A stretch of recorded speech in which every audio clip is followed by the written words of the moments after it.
Hello and welcome to our deep dive into the crash of 2008.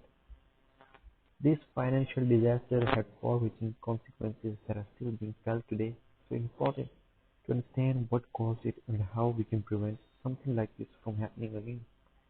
But before we get into the specifics, let's set the stage. In the early 2000s, the US housing market was on a roll. Home prices were soaring and it seemed like everyone was getting in on the action.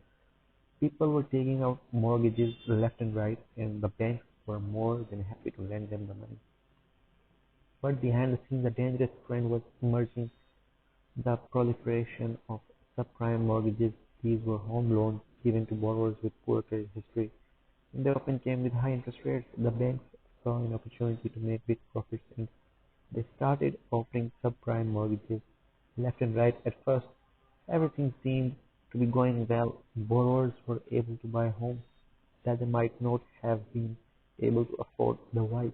The banks were raking in the profits, but as we all know, nothing good can last forever, and sure enough, the housing market came crashing down in 2007. The value of subprime mortgages plummeted, and suddenly the banks were stuck with billions of dollars of bad debt. This is where Lehman Brothers come into the picture. They were one of the largest investment banks in the world, and on September 15, 2008, they filed for bankruptcy. This triggered a domino effect in the financial market. Suddenly, no one knew who was financially stable and who was on the verge of collapse. The panic was palpable and it spread like wildfire. The aftermath of the crash was devastating. The global economy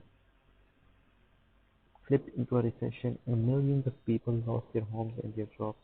Governments and central banks around the world scrambled to come up with a solution. Some implemented measures like quantitative easing and more, and which involves pumping money into the economy in an effort to stimulate growth.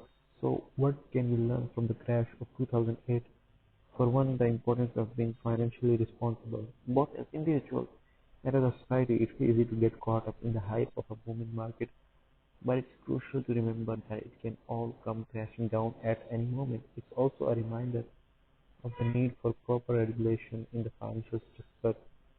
The lack of oversight on subprime mortgages was a major factor in the crash, and it's important to have safeguards in place to prevent something like this from happening again. And on a light note, if someone offers you a subprime mortgage, just say no. Trust us, it's not worth in the long run. Thanks for joining us on this trip down memory lane. Be sure to like and subscribe for more engaging content like this. We'll see you in the next video.